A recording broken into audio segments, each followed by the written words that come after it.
ಈ ವರ್ಷ ಅಂತಂದ್ರೆ 2026ನೇ ಸಾಲಿನಲ್ಲಿ ದ್ವಿತೀಯ PUC ಪರೀಕ್ಷೆಯನ್ನು ಬರ್ತಿರ್ತಕ್ಕಂಥ ವಿದ್ಯಾರ್ಥಿಗಳೆಲ್ಲ ನಿಮ್ಮ ರಿಸಲ್ಟ್‌ಗೋಸ್ಕರ ವೆಯ್ಟ್ ಮಾಡ್ತಿದ್ದೀರಾ.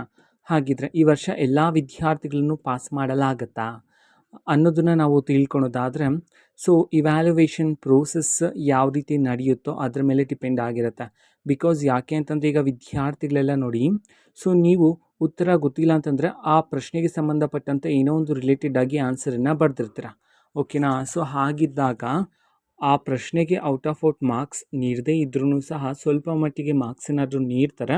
ಓಕೆನಾ? ಸೊ ವಿದ್ಯಾರ್ಥಿಗಳೆಲ್ಲ ಹೇಗೆ ಮಾಡಿರ್ತೀರ ಅಂತಂದರೆ, ತುಂಬ ವಿದ್ಯಾರ್ಥಿಗಳಿಗೆ ಎಕ್ಸಾಮಲ್ಲಿ ಆನ್ಸರ್ ಗೊತ್ತಿಲ್ಲ ಅಂತಂದರೆ, ಸೊ ಆ ಪ್ರಶ್ನೆಗೆ ಸಂಬಂಧಪಟ್ಟಂತೆ ಉತ್ತರಗಳನ್ನು ಅಂತಂದರೆ ಆ ಪ್ರಶ್ನೆಗೆ ರಿಲೇಟೆಡ್ ಆಗಿರ್ತಕ್ಕಂತಹ ಉತ್ತರಗಳನ್ನು ಅಥವಾ ನೀವು ಕ್ಲಾಸಲ್ಲಿ ಕೇಳಿರ್ತಕ್ಕಂತಹ ಪಾಠವನ್ನು ನೀವು ಅಲ್ಲಿ ಆ ಪ್ರಶ್ನೆಗೆ ಸಂಬಂಧಪಟ್ಟಂತೆ ಬರೆಯೋದ್ರ ಮುಖಾಂತರ ಒಂದು 5 ಮಾರ್ಕ್ಸ್ ಕೊಡ್ತಕ್ಕಂಥ ಜಾಗದಲ್ಲಿ 2 ಮಾರ್ಕ್ಸು 3 ಮಾರ್ಕ್ಸ್ ಕೊಡ್ತಕ್ಕಂಥ ಚಾನ್ಸಸ್ಸು ಸಹ ಇರುತ್ತೆ.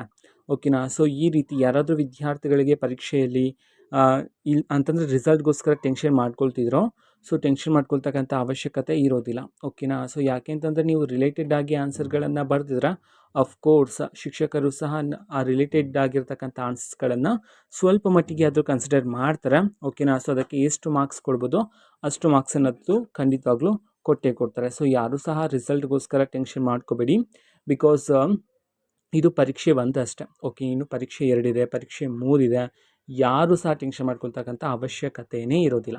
ಓಕೆನಾ? ಸೊ ಬಿಕಾಸ್ ಈ ಪರೀಕ್ಷೆಯಲ್ಲಿ ಏನಾದ್ರೂ ಮಾರ್ಕ್ಸ್ ತುಂಬ ಕಡಿಮೆ ಬಂದಿದ್ದರೆ ನೀವು ಈ ಪರೀಕ್ಷೆ 2ಕ್ಕೆ ಕಟ್ಬಿಟ್ಟು ಸೊ ಪರೀಕ್ಷೆ 2ಗೆ ಇನ್ನೂ ಚೆನ್ನಾಗಿ ಪ್ರಿಪೇರ್ ಆಗಿ ಪರೀಕ್ಷೆನ ಚೆನ್ನಾಗಿ ಬರಿಬೋದಾಗಿರುತ್ತೆ. ಓಕೆನಾ? ಇದು ಇವತ್ತಿನ ಒಂದು ವಿಡಿಯೋ. ಇದೇ ರೀತಿ ಇನ್ನು ಹಲವಾರು ಯೋಜನೆಗಳಿಗೆ ಸಂಬಂಧಪಟ್ಟಂತೆ ಮಾಹಿತಿ ಬಂದ ನಂತರ ಆದಷ್ಟು ಬೇಗ ನಾನು ನಿಮಗೆ ಇನ್ಫಾರ್ಮೇಷನನ್ನು ತಿಳಿಸ್ತೀನಿ.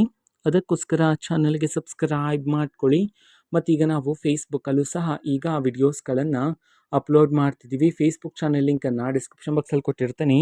ಕ್ಲಿಕ್ ಮಾಡಿಬಿಟ್ಟು ಫಾಲೋ ಮಾಡಿ. ಓಕೆನಾ? So thank you. ಬಾಯ್.